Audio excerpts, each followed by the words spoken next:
E aí, galera massa, como é que vocês estão, né? Um bom dia, uma boa tarde ou uma boa noite para quem está nos ouvindo agora.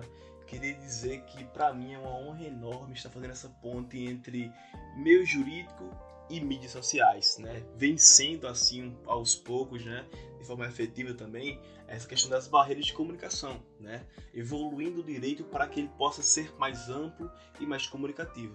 Hoje, meu grupo, que é composto por Isadora Carvalho, Eric Gustavo, Júlio Costa e eu, Davi Salles, iremos tratar de um assunto muito massa do meio jurídico, que é as classificações dos bens perante o meio civil, certo? Perante o direito em si. E nós esperamos de coração que essa conversa, que será uma conversa, venha agregar no seu conhecimento, venha agregar no nosso meio jurídico. Então, faremos isso com todo carinho, com todo o empenho, para que no final seja algo produtivo, tanto para a gente que apresentou, tanto para vocês que estão nos ouvindo. Vale lembrar, pessoal, que esse projeto ele parte do professor Felipe Viana, né, que nos leciona Direito Civil no Campus 3 de Guarabira, Paraíba. Ou seja, essa perspectiva, essa abordagem, ela vem para nos impulsionar nesse meio digital, vem para nos modernizar. Portanto, e por isso que faz o trabalho ser tão valioso, ser tão preciso dos dias atuais. E eu começo agora dando a palavra para o meu amigo Eric. Vai lá, Eric, fala um pouco para a gente aí. Valeu pelo espaço, Davi. Eu também gosto muito desse tema porque ele é um tema muito abrangente. Ele tem diversas classificações, como os bens móveis e imóveis, que é o que eu vou falar agora. Que nos termos do artigo 82 do Código Civil, os bens móveis são aqueles bens suscetíveis de movimento que podem ser transportados de um lugar para o outro sem que seja alterada a sua substância ou sua destinação econômico-social. E eles podem se dividir de três formas, como os móveis por natureza, os móveis por determinação legal e os móveis por antecipação. E os móveis por natureza são aqueles que possuem movimento próprio. E eles mesmos se subdividem em duas formas, que são aquelas que se movem por força própria, como animal, e aqueles que se movem por força alheia, que é uma cadeira. Já os móveis por determinação legal, eles estão regulamentados no artigo 83 do Código Civil, que considera móveis, por efeitos legais, as energias com valor econômico, os direitos reais sobre os móveis com as ações correspondentes, e os direitos das pessoas de caráter patrimonial com suas respectivas ações. E se observa, portanto, que o Código Civil ele confere a natureza de bem imóvel e bem imateriais, visando facilitar a proteção jurídica destes. Como, por exemplo, podemos citar o Fundo do Comércio, as cotas da sociedade, os créditos e os direitos autorais, e entre outros. E ainda temos os móveis por antecipação, que são os bens que se incorporam ao solo com a intenção futuramente de separar-se do solo, se transformando em um bem móvel. Como, por exemplo, podemos citar as árvores que são plantadas justamente por serem cortadas posteriormente. Já os bens imóveis são aqueles bens suscetíveis de movimento, os que não podem ser transportados de um lugar para o outro sem serem destruídos. Podem ainda ser considerados imóveis por determinação legal, conforme estabelece no artigo 79 do Código Civil, o solo e tudo quanto lhe corporar natural ou artificialmente. E assim como os bens móveis, eles também se classificam de três formas, como os imóveis por natureza, por acessão natural e por determinação legal. Os imóveis por natureza é somente o solo, com a sua superfície, o subsolo e o espaço aéreo. Já os imóveis por acessão natural é tudo aquilo que se adere naturalmente ao solo, como árvores, os frutos pendentes, os acessórios e muitas outras coisas. Como eu tinha dito antes, as árvores que são destinadas ao corte e serão movíveis por antecipação, e se plantadas em vasos também serão móveis, pois serão removíveis. E temos os imóveis por determinação legal, que são aqueles bens que são considerados imóveis por força da lei para dar uma maior segurança a determinadas relações jurídicas. Eles estão previstos no artigo 80 do Código Civil, dentre os quais podemos citar os direitos reais dos bens imóveis e suas respectivas ações e o direito à sucessão aberta. Mas como eu já tinha dito, esse tema ele não se limita apenas a essas duas definições que eu dei. Então vou abrir espaço para que outro colega meu ele fale um pouco mais sobre isso. Bora lá, Davi. Pô, valeu aí, Eric. Pessoal, agora eu irei falar um pouco, irei conversar um pouco sobre o tema, sobre a classificação, né? Bens singulares e coletivos, que é algo bem simples de se entender. Vamos lá. Os bens singulares, né, e coletivos, eles possuem alguma certa disparidade entre eles, né? começando um pouco sobre os singulares, os bens singulares eles são aqueles que são considerados, né, em sua individualidade. Eles representam a sua questão de unidade perante a sua autonomia. O que isso quer dizer? São coisas que são particulares, são coisas que têm sua individualidade, são coisas que são unitárias, que são aquilo ali, que é aquele único e aquilo ali e pronto, certo? Essa classificação é sustentada pelo artigo 89 do Código Civil, onde ele fala que os bens singulares são aqueles que se consideram por si só. Um exemplo disso, um exemplo bem claro disso, é a questão das ovelhas. Se você tirar a ovelha do rebanho, ela não deixa de ser ovelha, porque ela em si possui sua individualidade, ela em si possui a sua autonomia. Ao sair do rebanho, ela não perde sua autonomia, ela não deixa de ser ovelha por isso, porém ela passa a ser somente um bem singular, um bem fora de um composto. Seguindo essa perspectiva, seguindo essa pegada de singular, a gente entra no meio dos coletivos, né, dos bens coletivos. Os bens coletivos nada mais é do que um composto, né, um segmento de bens singulares, ou seja, o composto de bens singulares forma os bens coletivos. Ou seja, vamos dar um exemplo bem claro, uma biblioteca. Se a gente pegar um livro de uma biblioteca é um composto, é um coletivo de vários livros, ou seja, de vários bens singulares. Se eu tiro um livro da biblioteca, ela não perde a sua essência de ser biblioteca. Da mesma forma que se eu tirar o livro da biblioteca, ele não deixa de ser livro, ou seja, um complementa o outro, mas ambos têm suas qualidades, ambos têm suas pequenas diferenças. Pegando esse gancho aí das classificações, a gente pode subdividir elas ainda em mais duas, como sendo simples, né, e composta, e também em relação aos coletivos, a questão do coletivo de fato e bens coletivos de direito, né, que são componentes, que são composições dessa mesma classificação que eu acabei de citar. E para a gente destrinchar essas subdivisões, eu vou falar um pouco sobre cada uma delas, né, que são as duas. Por exemplo, os bens coletivos de fato, né, ele entende-se como um conjunto de bens que pertencem à mesma pessoa, né, com a distinção unitária, ou seja, é o que remete à questão de unidade, né, aquela coisa que é uno. Já a questão dos bens coletivos de direito, ele se entende como uma questão complexa, toda uma composição de relações jurídicas de uma só pessoa, que geralmente, né, por vezes, é dotadas de valor econômico. Ou seja, isso aqui que compõe todo esse fato, essa subdivisão. Satisfeito? E passo agora a falar para minha colega Isadora. Vai lá, Isadora. Oi pessoal, espero que todos vocês estejam bem. Meu nome é Isadora Carvalho e primeiramente eu gostaria de dizer que eu estou muito feliz por estar participando de um projeto tão dinâmico e tão positivo, né? Principalmente para nós que somos estudantes. E partindo do que já foi dito anteriormente, nós vamos classificar os bens. E vou explicar um pouquinho a vocês sobre os bens fungíveis e infungíveis. Então, para a gente entender melhor, é importante abrir o Código Civil e dar uma olhadinha no artigo 85, que diz o seguinte: são fungíveis os móveis que podem substituir-se por outros da mesma espécie, qualidade e quantidade. Então, aqui, as três palavrinhas-chave que temos que ter em mente são justamente espécie, qualidade e quantidade. E são justamente essas três palavrinhas que vão definir se o bem ele é fungível ou se ele é infungível. Partindo para a prática, a gente vê e analisa um exemplo do quadro da Mona Lisa.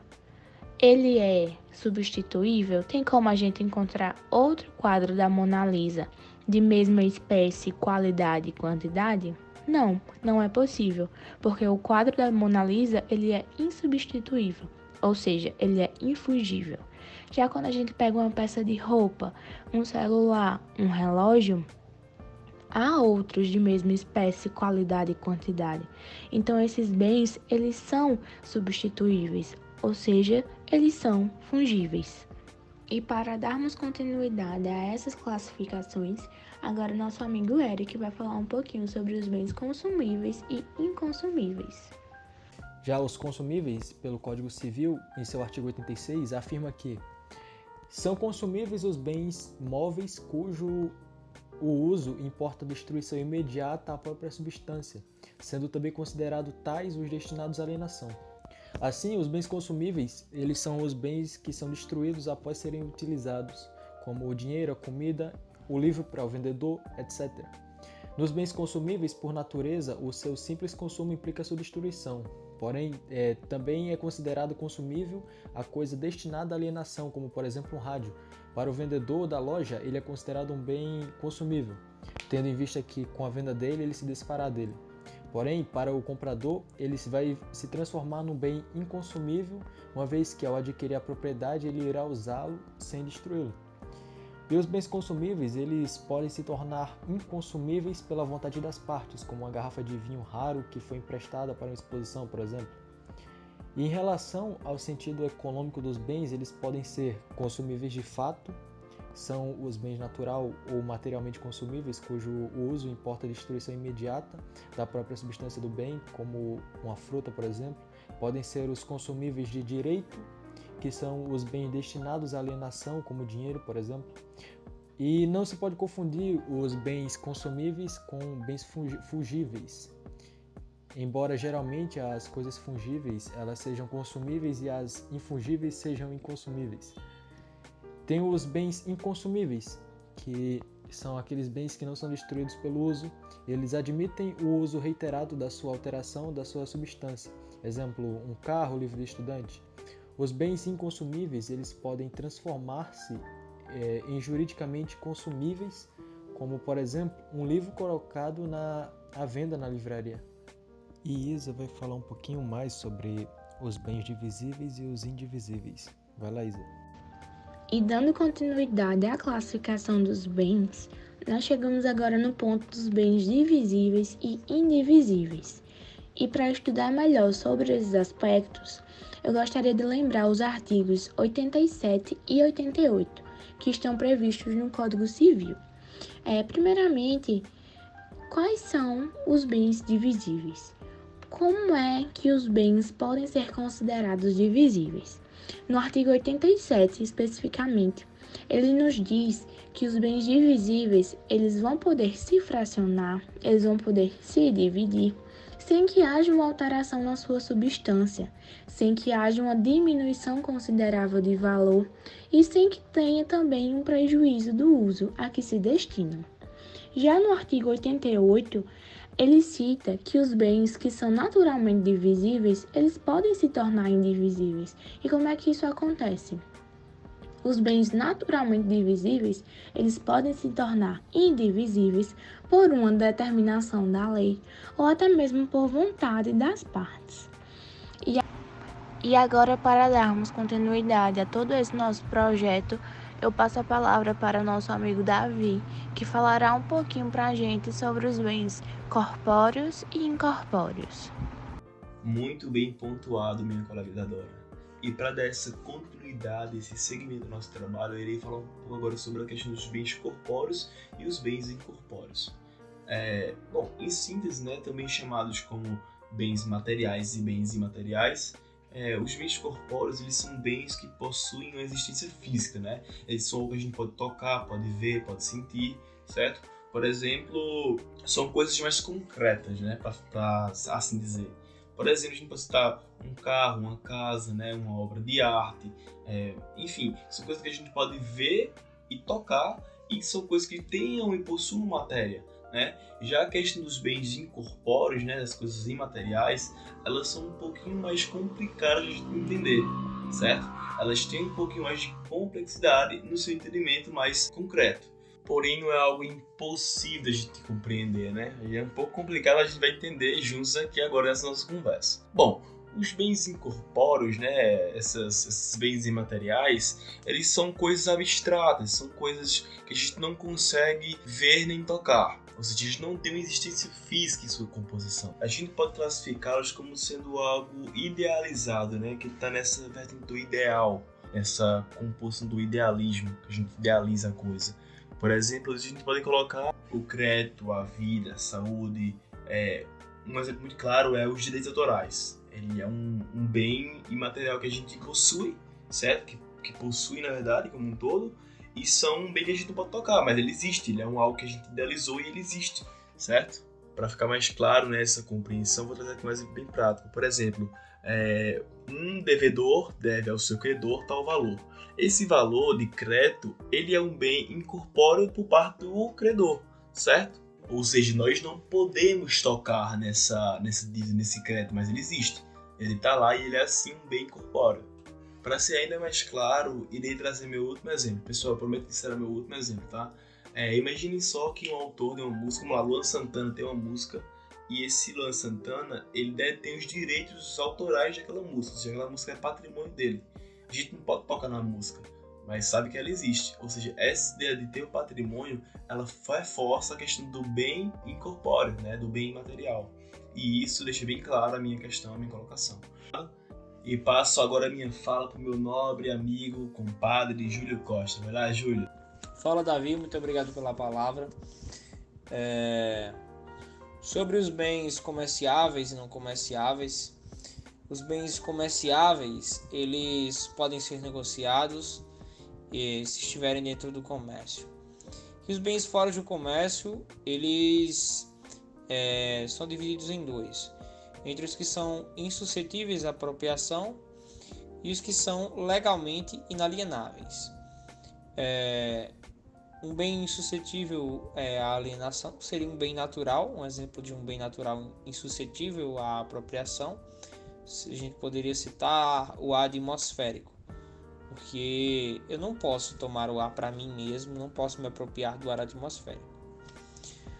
Um exemplo de um bem legalmente inalienável seriam os bens legais, bens comuns do povo, bens especiais.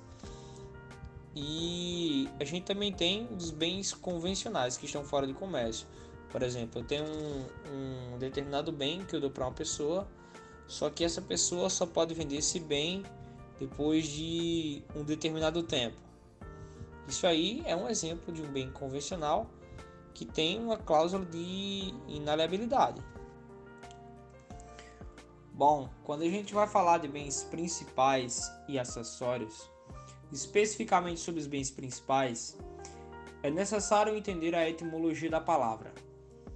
Por exemplo, quando a gente pensa na palavra principal, a gente relembra algo que é essencial, algo que é necessário, algo que veio primeiro. E no nosso Código Civil, no artigo 92, a gente vai ver que os bens principais eles existem por eles mesmos, ou seja, eles não dependem de outros bens para que existam e não tem ligação com outros bens. Um exemplo de um bem principal que eu posso citar para vocês seria uma caneta, um carro. Quanto aos bens acessórios, eles são bens cuja existência pressupõe a um bem principal. Ou seja, ele nasce em função de um bem principal, por causa de um bem principal. Um exemplo de um bem acessório que eu posso citar para vocês seria a tampa de uma caneta.